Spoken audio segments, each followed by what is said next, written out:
Dan untuk membahas lebih lanjut terkait dengan polemik kepemilikan 4 pulau di perbatasan Aceh Subud, kita sudah tersambung dengan Nasir Jamil selaku anggota Komisi 3 DPR RI dari fraksi PKS asal Aceh. Selamat siang, Bang Nasir. Ya, selamat siang, selamat weekend.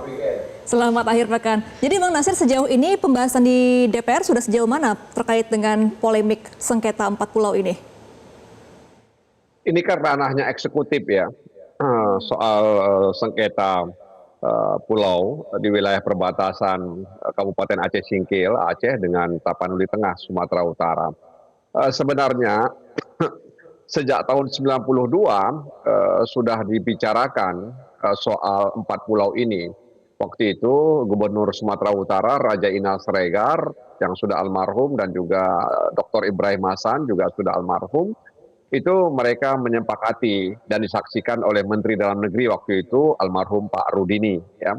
Jadi mereka bersepakat ya, dua gubernur ini, bahwa 4 pulau itu masuk dalam cakupan wilayah Aceh. Bahkan ada petanya ya, ada petanya di tahun 92. Lalu kemudian di tahun 2002 ya, tadi kalau saya bicara tahun 92, maka tahun 2002 itu ada kesepakatan pemasangan benda-benda ya, apakah itu prasasti dan lain sebagainya di Pulau Panjang ya, serta menggunakan peta topografi TNI Angkatan Darat tahun 1978 sebagai penegasan batas darat antara Aceh dan Provinsi Sumatera Utara.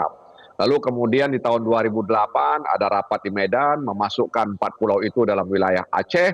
Kemudian di tahun 2008, di tahun yang sama, cuma di bulan yang berbeda, itu ada rapat di Banda Aceh. Kemudian disitulah kemudian Sumatera Utara meminta agar 4 pulau itu tidak diizinkan masuk dalam wilayah Aceh itu. Jadi dipermasalahkanlah oleh Sumatera Utara dan diminta agar pemerintah pusat memfasilitasi ya perbedaan tersebut. Jadi kemudian berlanjut ke 2017, kemudian berlanjut lagi ke sampai ke 2022 ya. Ada rapat di Bali kalau tidak salah saya di bulan Juli pada tahun itu. Nah, di situ memang hadir beberapa kelembagaan dan mereka sepakat ya bahwa itu harus merujuk kepada surat kesepakatan bersama ya antara Gubernur Sumatera Utara dan Aceh yang saya sebutkan tadi itu, di mana dalam kesepakatan bersama itu 4 pulau itu masuk dalam wilayah Aceh, dan sepertinya tidak ada kemajuan dan seolah-olah ada semacam kesengajaan sehingga kemudian hasil rapat itu justru berbalik ya.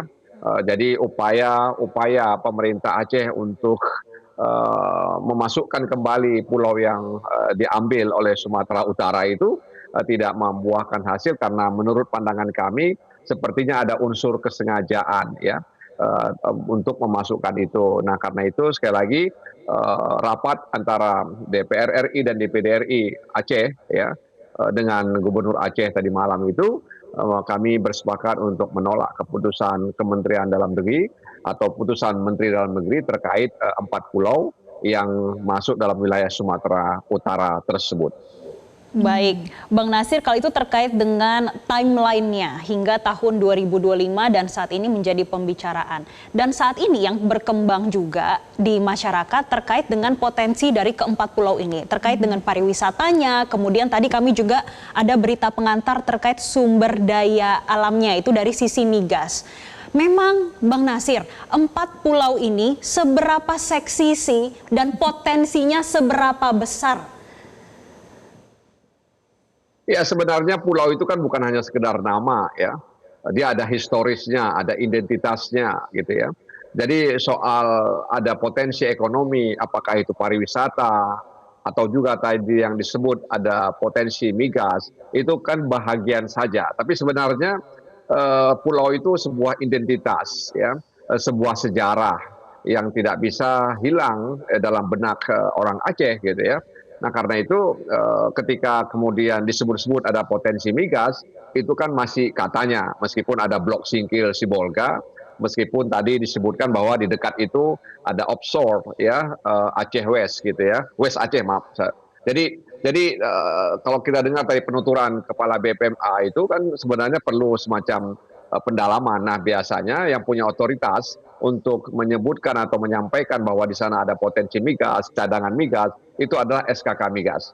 Jadi kita tidak mau berpolemik ya soal itu, meskipun memang ya kami di Aceh itu menduga-duga memang bahwa potensi itu ada ya, dan itu bisa ditandai ketika Bobi Nasution dan Masinton Pasaribu itu berkunjung ke Aceh dan meminta mengajak Gubernur Aceh untuk bekerja sama mengelola blok migas itu. Nah, jadi ini yang kemudian dimaknai oleh masyarakat di Aceh bahwa di sana ada potensi migas yang memang bisa dikatakan lebih mendekati kebenaran. Artinya sangat besar kemungkinan bahwa di situ ada potensi migas di dalamnya.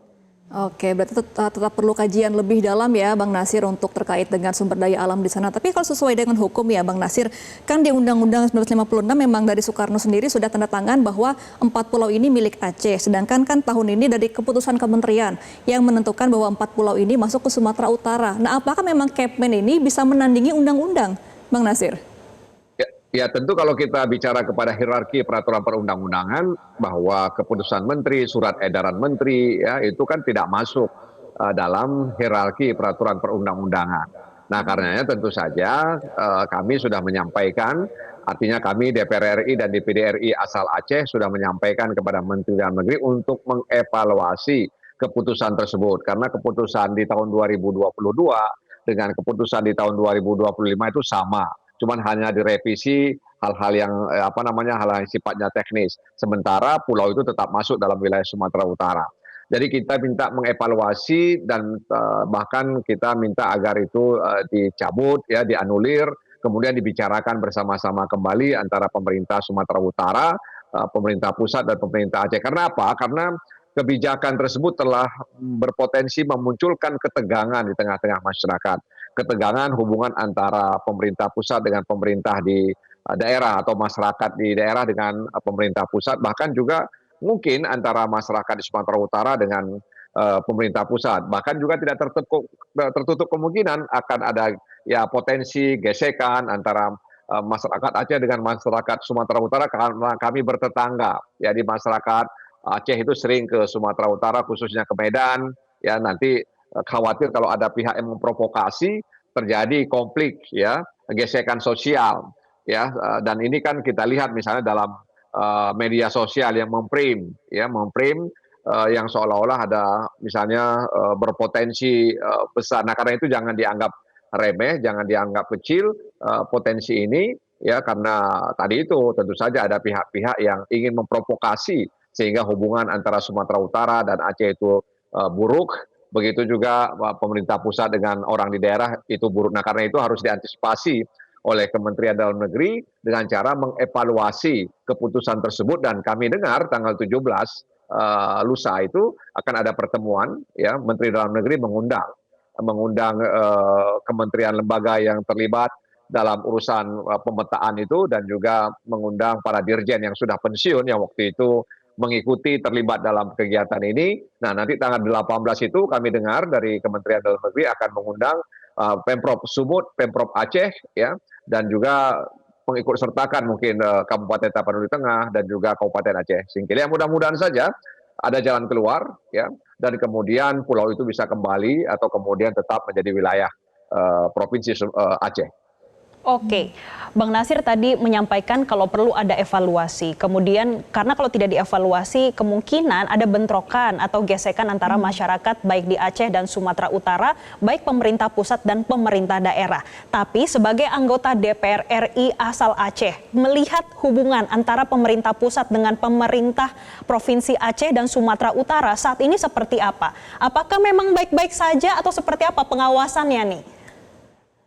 Ya, kalau kita melihat kronologis sengketa 4 pulau antara Tapanuli Tengah dan Kabupaten Aceh Singkil ini kan sudah berlangsung sejak 1992, ya, sampai 2022 itu rapat terakhir di Bali, dan kemudian ada keputusan Mendagri, kemudian tahun 2025 sekarang ini ada juga keputusan yang sama dan tidak mengeluarkan 4 pulau itu dari wilayah Sumatera Utara. Nah, itulah yang dikecam, itulah yang dikritisi, itulah yang dikritik, dan itulah yang diminta untuk dievaluasi. Nah, tentu saja hubungannya tentu baik-baik saja ya.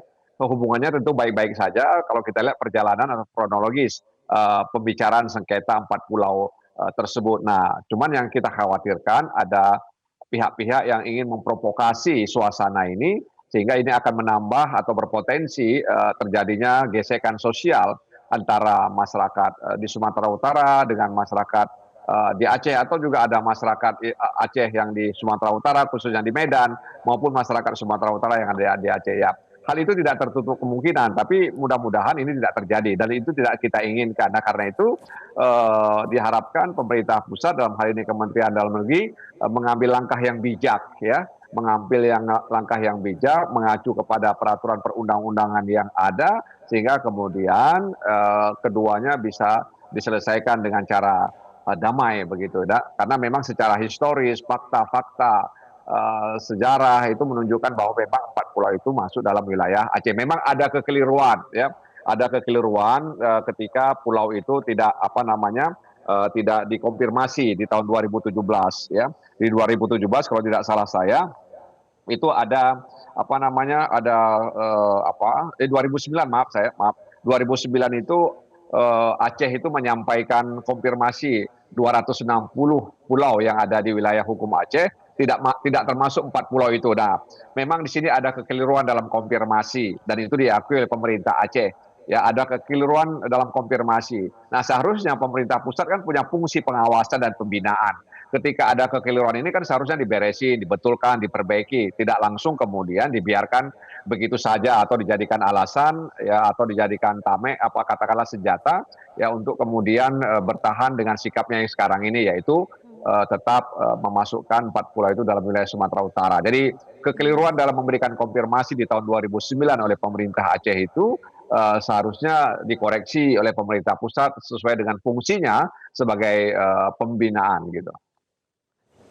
Baik, Bang Nasir, kita akan nantikan bersama ya pertemuan antara Kementerian Dalam Negeri dan juga pemerintah Provinsi Daerah Aceh dan juga Sumatera Utara. Semoga sudah ada jalan keluar, tidak sampai harus gugatan ke PT UN seperti kata Mendagri dan juga ada keputusan dari pengadilan. Terima kasih Bang Nasir Jamil selaku anggota DPR RI asal Aceh. Selamat kembali beraktivitas, Bang Nasir. Jelajahi cara baru mendapatkan informasi. Download Metro TV Extend sekarang.